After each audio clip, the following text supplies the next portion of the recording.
Today we're going to focus on illness and patient education. To what extent have you educated yourself about your chronic illness? What knowledge have you acquired already? What other information do you need? In what ways might it benefit you? We have both experienced tremendous benefits from gathering knowledge about our respective conditions. In the following video, we discuss patient education as a leadership behavior to manage illness.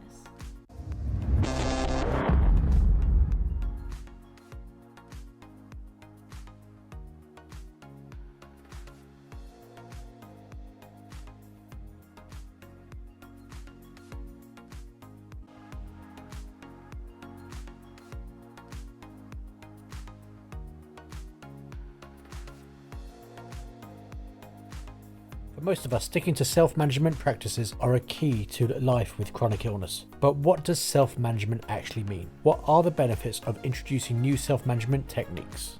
For some, self-management means simple activities like daily showers or drinking water. For others, this could mean lifestyle modification, self or symptom monitoring, and seeking more information and support. Once diagnosed, we can start to introduce activities that range from simple exercises and a healthy diet to more serious activities such as medical treatments and rehabilitation activities. Self-management activities help us achieve a sense of normal in everyday life so that we maintain social relationships and participate in meaningful activities in the community. Being able to rely on a routine, no matter what the activity, improves your sense of well-being and positivity. Self-management is a topic we have all faced at some point, and at times it feels easy to become overwhelmed with many of the different options out there. However, there are ways to manage, maximize, and use self-management as a tool for building resilience. Trying one or many of the following approaches can help you accomplish this. The following is a list of self-management techniques that have worked for us. Keep in mind, they are presented for information purposes only. This material is in no way intended to replace professional medical care or attention by a qualified practitioner. We strongly advise anyone with health problems to consult a doctor who will be trained in observation and interpretation of symptoms, enabling you to provide a proper diagnosis based on knowledge and understanding of all aspects of your condition and medical history.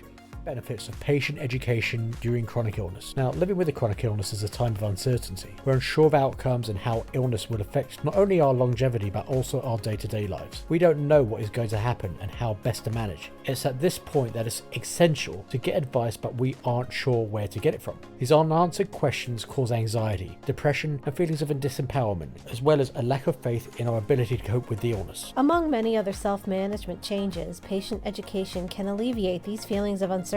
Finding out additional information helps us know more about our diagnosis and consequently what to expect. Once we're armed with enough information, we can know what's required to best self-manage. Patient education includes taking the following steps. Firstly is to create a list of questions that you want answered about your condition. It takes some time to brainstorm these and write these down. This list may keep expanding as new things come up for you with your condition. They should help you answer anything you need to know about managing the day-to-day and the long-term future. These may include medications, prognosis, symptoms, diet, exercise, and so on. Next, ask a medical expert these questions. Now, this may seem obvious, but many people are reluctant to reach out with questions out of fear of inconveniencing their provider. However, your doctor should be the most expert stakeholder in your illness. Therefore, they're the best person to speak to. Keep in mind this can be by appointment or even over the phone. If you do not feel strong enough to do this, find someone who will advocate for you. Ideally, your advocate should find someone to approach who is knowledgeable, accessible, and compassionate.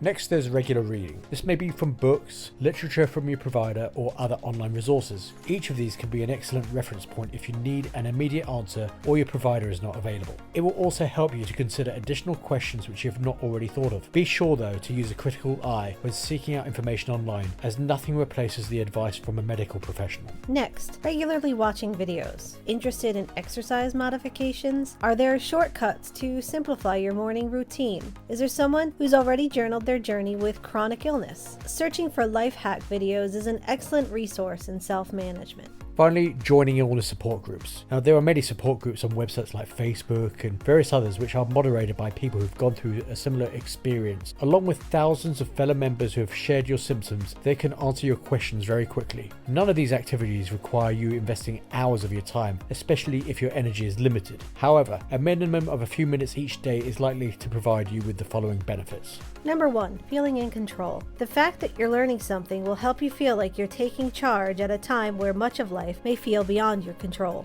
Number 2 is becoming less reliant on others. Knowledge is power, and if you have it, you'll be able to have more input into your own decision making, rather than solely relying on someone who is more expert. Number 3. Manage your day. For example, if you feel too weak to perform certain activities, you may find ways to navigate around this. Number 4 reduces anxiety. Now, lack of information can lead some to imagine worst case scenarios, and this can cause anxiety. However, educating yourself can help you become more knowledgeable, thus reducing these feelings. Number 5. Reduce depression. Becoming proactive creates purpose and engagement, which has been linked to reductions in depression. Number 6. Become better prepared. By understanding the map of your illness, you'll be better equipped to identify the potential pitfalls before you run into them. This will allow you to formulate contingency plans.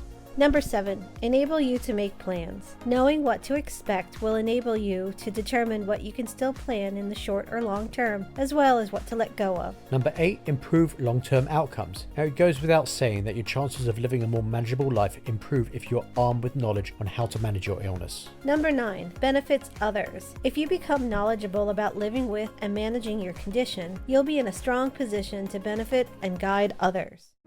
We hope that you enjoyed this video and found it helpful. Did you like the ideas? Do you have any ideas of your own? Is there anything different which you would like to see us cover? If you like what you heard, we ask you to support this channel by clicking the thumbs up on this video and hitting the subscribe button. Please also use the share button to pass this information around to anyone who may benefit from it. Check out the written blog version of this video by clicking the link below and visiting our website. You can also find us on Facebook, Instagram and Twitter under Empower Illness Coaching. To find out more about who we are, feel free to visit the video about our illness journey.